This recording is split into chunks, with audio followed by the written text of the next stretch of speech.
Hidup hanya menunda kekalahan, tambah terasing dari cinta sekolah rendah. Dan tahu ada yang tetap tidak diucapkan sebelum pada akhirnya kita menyerah. Seperti saja Chairil Anwar di kumpulan derai-derai cemara itu, sepak bola di negara macam Indonesia adalah romantisme sejarah kekalahan. Sialan. Sial betul. Peta negeri beribu pulau ini terpajang di Piala Dunia 1938, bukan dengan nama Indonesia atau Nusantara, melainkan Dutch East Indies atau Hindia Belanda. Sialnya lagi, itu jadi sejarah monumental. Usai proklamasi pada 17 Agustus 1945 hingga 1 Januari 2022, jangankan ikut Piala Dunia, main di ajang kontinental Piala Asia pun baru 4 kali. Sungguh sial, trofi piala bergengsi tak ada. 2 emas SEA Games jadi logam paling mulia. Namun kesialan sejati adalah mantra macan Asia ketika berdiskusi di grup WhatsApp sepak bola. Ini azimat tiada tara, seolah-olah dulu sepak bola Indonesia pernah sangat berjaya di benua kuning. Kapan? Entah. Indonesia itu gila bola pun cuma narasi masturbasi. Indonesia tak bola-bola banget. Nielsen Sports DNA dalam laporan pada 2018 misalnya, tak memasukkan Indonesia sebagai 20 besar negara penonton sepak bola. Dari total populasi penduduk Indonesia, presentasenya tak sampai 30% yang menonton Piala Dunia. Indonesia kalah dari Thailand, Malaysia, dan Singapura. Kurang valid. Rating penonton Piala AFF 2020 antara Indonesia versus Malaysia yang digadang-gadang sebagai El Clasico Asia Tenggara masih kalah dengan sinetron Ikatan Cinta. Namanya juga romansa. Ia penghibur lara, juga teman cerita putus asa. Begitu pula romantisme timnas Indonesia. Gagal juara sudah biasa, yang penting heroisme menyala-nyala. Merdeka. Saat PSSI disanksi FIFA pada 30 Mei 2015 dan dicabut pada 13 Mei 2016, optimisme menggelora. Ini reinkarnasi titik nol sepak bola Indonesia. Meminjam judul buku Ermin Pane, ini habis gelap terbitlah terang. Edi Rahmayadi, seorang tentara yang menjabat Pangkostrat, jadi Gatot Kaca reinkarnasi tersebut. Ia terpilih jadi ketua umum PSSI lewat suara mayoritas. Dengan tangan besinya, Edi diharapkan bisa mengarahkan moncong meriam ke wajah pengurus PSSI yang tak becus.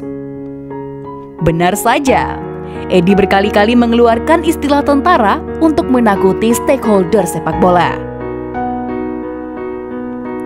Lelaki yang kini menjabat sebagai Gubernur Sumatera Utara itu lantas memilih Luis Milla Aspas, ex-Barcelona dan Real Madrid, sebagai nakoda skuad Garuda. Racikan Milla membuat supporter terkesima, jatuh cinta. Nahas, Milla memilih kontraknya tidak diperpanjang setelah Asian Games 2018. Dikabarkan ada persoalan gaji dan profesionalisme yang melatar belakangi. Supporter dibuat patah hati.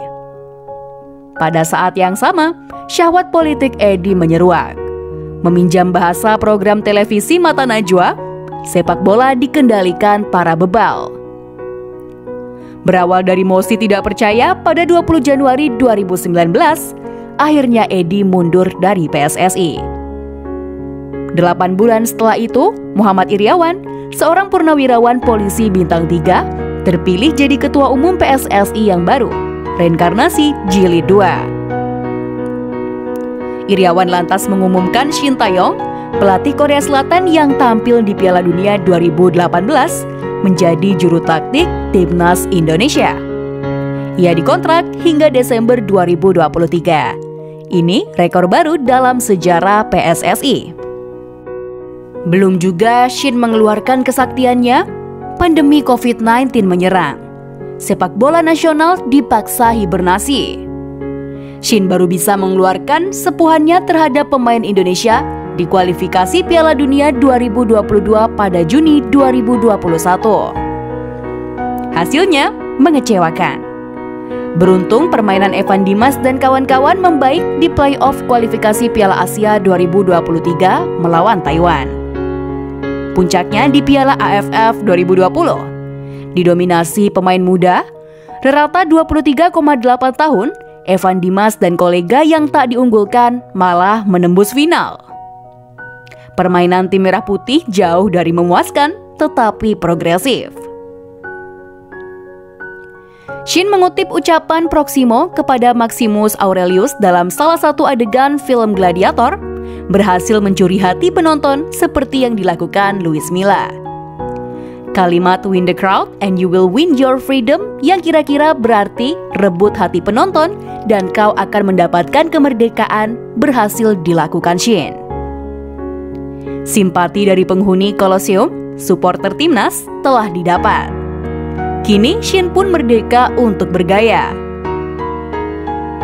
Masalahnya, noktah merah Edi di PSSI Sumir terdengar mulai diikuti Iriawan. Kabarnya lelaki yang disapa Iwan Bule itu akan terjun ke politik. Mukanya pun dipajang besar-besar di atas pamflet agenda Timnas Indonesia. Dan Shin Taeyong sungguh bukan dewa. Tetap saja pria Korea Selatan ini perlu dikritisi dengan sungguh. Jalan regenerasi yang diambil untuk Timnas Indonesia sejatinya langkah wajar. Biasa saja, atau sudah sepantasnya.